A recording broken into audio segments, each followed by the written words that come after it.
traditional LGB pride is to have on a trans shirt, right? And like literally like, hi, I'm trans, like, which is really, I'm not, obviously, it's not a big deal at Pride because everybody's wearing something that says that they're gay or rainbowed or whatever the case may be, right? It's Pride. And so when I'm not wearing that, or if I'm wearing a decatch shirt because I'm tabling, and people don't, if they don't know what decatch is, I've noticed the difference in the way that people interact with me because there's no assumption that there's zero thought to the fact that that anybody around you would possibly be trans. Yes, yeah. I agree with you, Eli. And on the other end of that, in some cases when a trans person goes to Pride, and they see you as an ally or just a straight person who's there to support, sometimes they see you as an entertainment. They know you're transgender. It just depends on the person and the people. They look at you like you're a freak show or something, and you're ready to just jump into a full show for them to make them happy and to entertain them. So it's different spectrums, like you say. Either you're invisible or you're expected to perform. Yeah. Yeah, I feel like Pride. I did not go to Pride like before I was like pretty well passing, but I feel like that would be just kind of the worst thing because I remember going to LGBT events before I passed. And like in particular, I went to some like college job search thing at HRC. So Melvin, is that something that you feel like is the case when you, like you said that somebody said something transphobic to you at Black Pride? Was that because that person knew that you were trans or just had zero idea and said something that happened to be transphobic and you were like, hello? That was before I started my physical transition and he read me as a lesbian. And yeah, so I think there's a lot of education that needs to be done within the larger gay community where with Black gay folks, white gay folks, whatever. I think there's a lot of education still needs to be done. I think that one of the things I did like about the DC Black Pride, and I think it's beginning to change, there weren't a lot of sessions about trans folks or sessions addressing trans issues. Because DC Black Pride, I think, is kind of unique compared to other Black Prides across the country. They have workshops as part of their Pride calendar of events.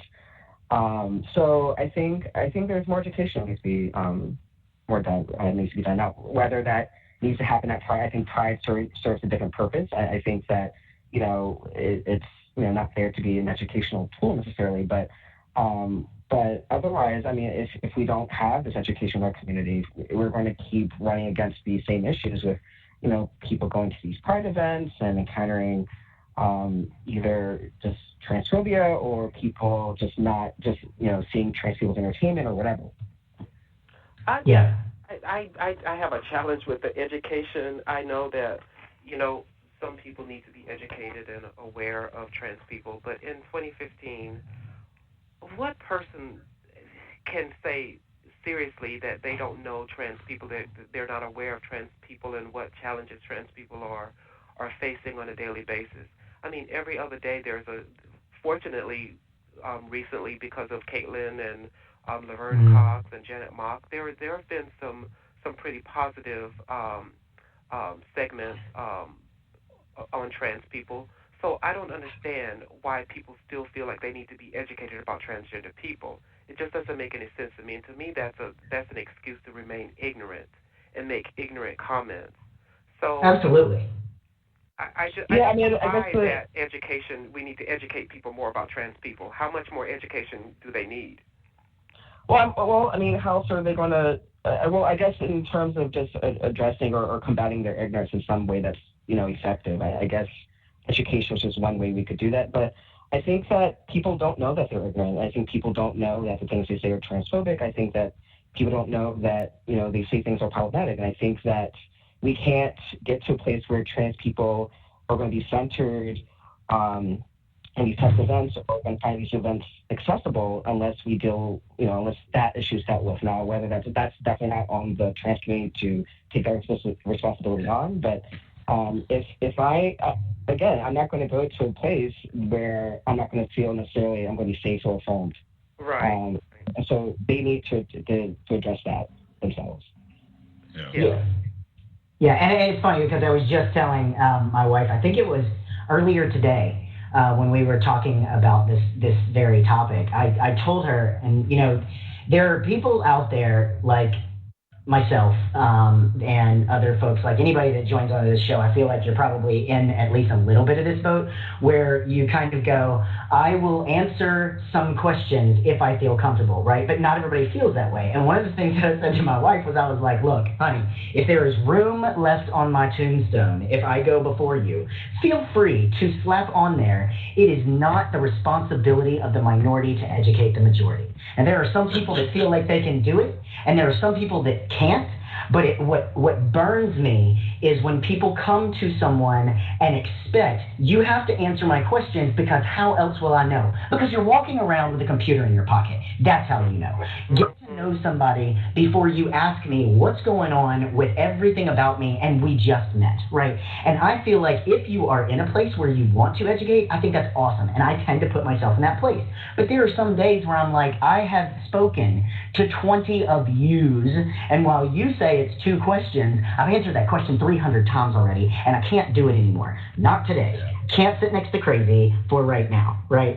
And so I always appreciate when people can do that, but there's some days where I'm just like, I can't do it. And when there is the expectation for those folks that just simply want to exist, it's difficult, right? And so, I tend to agree with both of you that it's like, why do we keep asking these same, questions? Why is it so difficult for you to understand that if you would not ask this of someone else that's a stranger, you should not be asking me? But at the same time, I think that you're right, Melvin, that there are a lot of people that are ignorant, and they don't know that they're ignorant.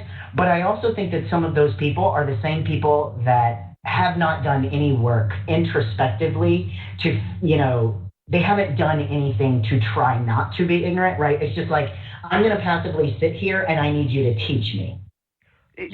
Oh my goodness, you all just hit the nail on the head. One experience that I had on a panel before with community people and an elected official who was supposed to be representing the community.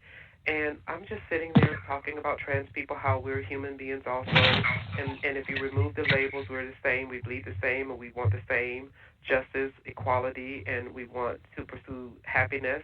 And then the person is going to come right back and say, well, Tracy, I don't know anything. I don't know a lot about trans people, this. And so as far as I was concerned, I was done with that conversation. I'm just sitting here telling you we're human beings like you are, and you're going to tell me that, well, I don't know anything about you all, so excuse my ignorance or whatever. I'm just done with ignorant people in conversations like that. So It's just crazy. People choose to be ignorant in some cases. I understand that there are those whom may not be aware as others. However, there are those whom are aware, and they still choose to ask the stupid questions. Yes. So here's the unfortunate part. We are now sitting here, we've only got like a handful of minutes left, and I really at some point in this conversation wanted to ask, so where do we go? What do we do, right? We talked about some of the problems, and I feel like that conversation alone can stand on its own merits, right? But do any of the three of you, do you have ideas like for what should we be doing? Like what is the next step? How can we change this? And keeping in mind that we have like a couple of minutes. Like what are the things that we can do to change that? Or is it just something where it's like, I'm kind of done trying to change it? Well, my thing is to continue to live authentically.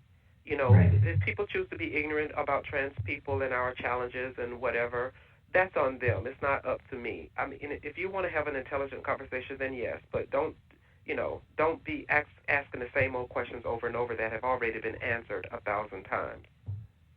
Yeah. Melvin? Any ideas on how we turn this pride monster around? I kind of feel like it's going to be difficult to do. I think that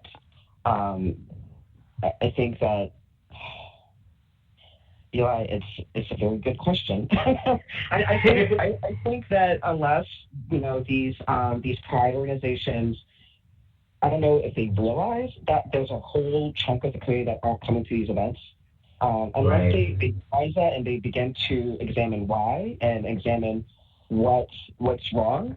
I don't think that there's anything they can do. I think that can be done. I think it's really the onus is on those organizations to look at the community and what the issues are, and why folks may not feel good about coming to their events.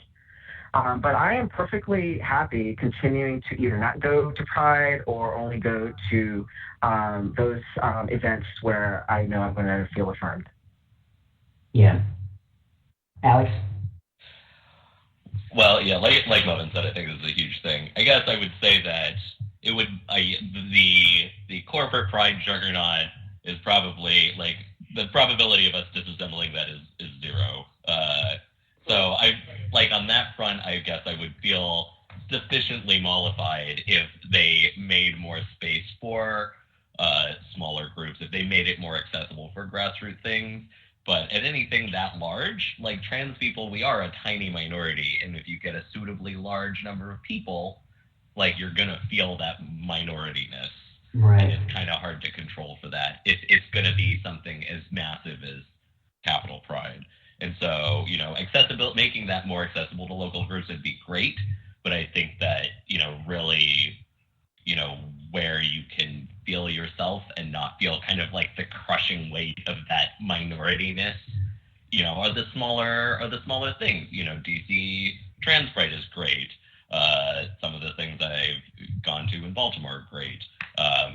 There are those smaller events, and I think that is a more reasonable place for us to be looking for the kind of pride that we would like to experience.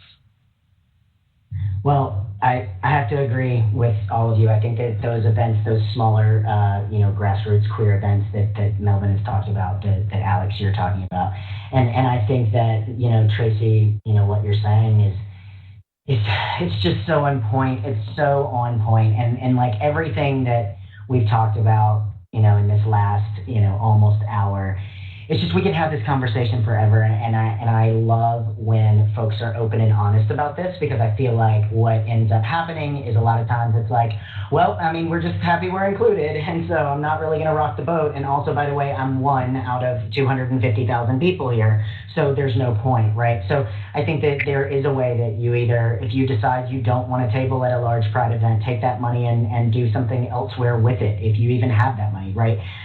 Donate it to somebody like Casa Ruby that's trying to change certain things for our community, or go to those smaller events, or start those smaller events, right? Like if you got, a few people that want to do that's honestly, it's possible that the more we can get some of those smaller things to grow, the better that we can all feel about the Pride season, and not feel like we're just a cog in this giant money-making machine, with all of these random shows and blasting music and alcohol and, whatever else the case may be.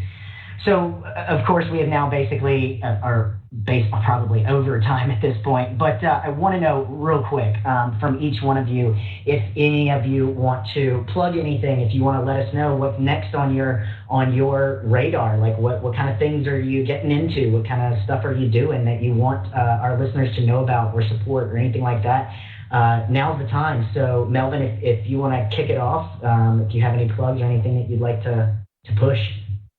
I would like to push. I'm involved with the Trans Oral History Project, which is a project of trans activists, and we are collecting stories by and about trans people. And our project that we're launching, that you're also aware of, Eli, we're launching a new project called the America and Transition Project, which is going to be a multimedia map of trans people from across the country, where they can upload and share their stories. And so it's coming down the pipe. So I just want to make sure folks are aware of the Trans Oral History Project. And we have our website.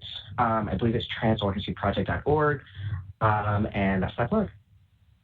Yep. And America in Transition has a Facebook page. So if folks want to stay up to date on that, you can go and like the page, and you can keep up with all that information that's going on. Tracy, plugs, things you'd like to mention? Yes, I'd like to mention the LGBT Institute that's going to be housed in the Center for Civil and Human Rights.